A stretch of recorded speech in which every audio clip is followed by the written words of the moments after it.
திரு OPS அவர்கள் வந்து அதிமுகவில் மீண்டும் இணையதற்கான முயற்சிகள் மேற்கொண்டு வருகிறார். அதை பற்றி உங்களோட நிலைப்பாடு?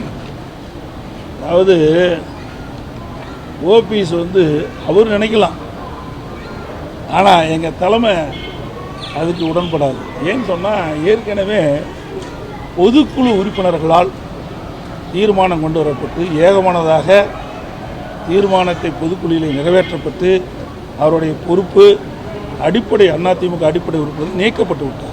அவரோடு 3 பேர் நீக்கப்பட்டிருக்கிறார். அவர் எப்பவுமே இயக்கத்துக்கு விசுவாசமாக இருந்த வரலாறே கிடையாது. மாண்புமிகு இதயம் புரட்சி தலைவி அம்மா அவர்கள் முதலாக தனியாக சட்டமன்ற பொதுத் தேர்தலை சந்திக்கின்ற பொழுது மாண்புமிகு அம்மா அவர்கள் அப்பொழுது மதுரை மாவட்டத்தில் இருந்து நினைக்கிறேன் கோடிநாயக்கனூரில் மாண்புமிகு அம்மா அவர்கள் போட்டிடுறாங்க. அம்மாவை எதிர்த்து திரையுலகத்தைச் சேர்ந்த நிர்மலா அவர்கள், வெந்நீராடை நிர்மலா அவர்கள் போட்டிடுறாங்க. அந்த அம்மாவுக்கு சீஃப் ஏஜெண்டாக இருந்தவர் தான் திரு ஓ பன்னீர்செல்வம் அவர். அப்பொழுதே அம்மாவுக்கு விசுவாசம் கிடையாது.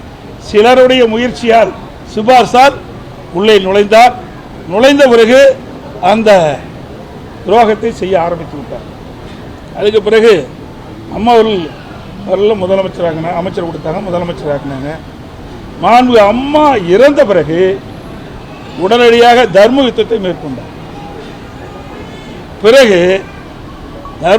மேற்கொண்ட பிறகு மீண்டும் ஒன்றாக இணைய வேண்டும் என்று எங்களுடைய தலைமை நிர்வாகிகள், இங்கே இருக்கின்ற நிர்வாகிகள் எல்லாம், மூத்த நிர்வாகிகள் எல்லாம் குறிப்பிட்டார்கள். அதன்படி நாங்கள் ஒன்றாக இணைகின்ற பொழுது பல கோரிக்கை வைத்தார்.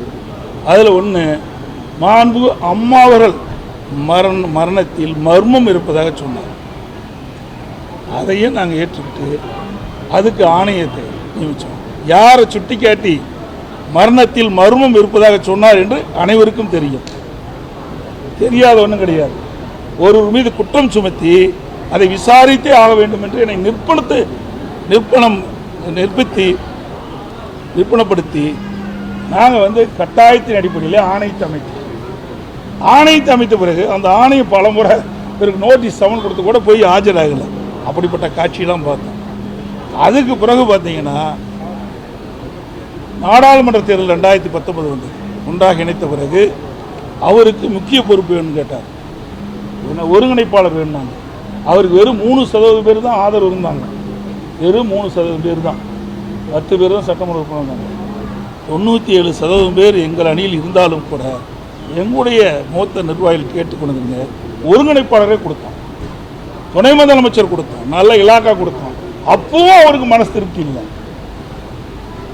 மீண்டும் 2019 அவருடைய மகன் தேனி நாடாளுமன்ற வேட்பாளர் அறிவித்தாங்க. அதை மட்டும்தான் அங்கே வினிச்சாங்க. இடைத்தேர்தலில் அக்கறையை செலுத்தலை. அதோட அங்கே ஆண்டிப்பட்டி பெரியகுளம் இடைத்தேர்தல் இருக்கு. ஆண்டிப்பட்டியில் நாடாளுமன்ற தேர்தலில் இவருடைய மகன் அதிகமான வாக்கு பெறாரு. அதிமுக வேட்பாளர் குறைந்த வாக்கு பெறாரு. அப்படின்னா இந்த இயக்கத்துக்கு விசுவாசமான இருக்கிறாரா? ஏன்னா அதில் வெற்றி பெற்று வந்தால் தான் ஆட்சி காப்பாற்ற முடியும். அப்படிப்பட்ட சூழ்நிலை இருக்கின்ற பொழுது கூட ஆட்சி பற்றி கவலை இல்லை, தன்னுடைய மகனை பற்றி தான் கவலை, கட்சி பற்றி கவலைப்படாத ஒரு மனிதர்.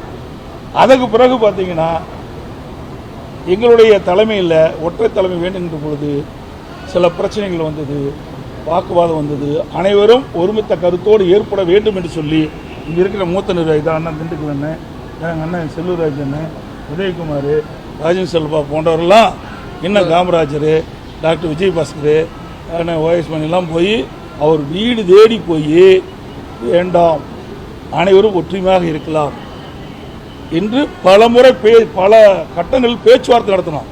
ஒத்துக்கவே இல்லை. அப்புறம்தான் அவர் நீதிமன்றத்துக்கு போக வேண்டியது. அப்புறம் பொதுக்குழு கூடிச்சு நடவடிக்கை எடுத்தாங்க. அதுக்கு பிறகு பார்க்கும்போது பொதுக்குழு நடக்கின்ற போது ரவுடிகளை வச்சுட்டு போய் கல்லை எடுத்து அடிச்சுக்கிட்டே போய் கட்சிக்கார வண்டியெலாம் நுணுக்கி கட்சிக்காரர் அடித்து மண்டை உடைச்சி கையை உடைச்சி போய் தலைமை அலுவலகத்தில் போய் கதவெல்லாம் உடைச்சி உள்ளே இருக்கிற பொருளெல்லாம் சூறையாடி பொருளை திருடிட்டு போனாங்க. திருட்டு வழக்கெல்லாம் பதிவு செஞ்சு நடந்துக்கிட்டு இருக்குது. ஆக இவர்கள் எப்பொழுதுமே அதிமுகவுக்கு விசுவாசமாக இருந்த வரலாறே கிடையாது. அவர் சுயநலம் படைத்தவர். அதனால் அதிமுகவில் அவர்களை இணைக்கின்ற பேச்சுக்கோ ஒரு சதவீதம் கூட இடமில்லை. மன்னிப்பு கடிதம் கொடுத்தா மன்னிப்பு கடிதம் யார் வேணாலும் கொடுக்கலாம். இத்தனையும் செஞ்சு போட்டு மன்னிப்பு கடிதம் கொடுப்பேன்ல. சார், ஒரு சாதாரண தொண்டை ஒரு தப்பு பண்ணா அடிப்படை உறுப்பு நீக்கிறோம். இவ்வளவு பெரிய தப்பு பண்ணவருக்கு எப்படி போய் தண்டனையை வந்து என்ன பண்ண முடியும்? இது நானும் அவரை எடுத்த முடிவு இல்லை, பொதுக்குழு எடுத்த முடிவு.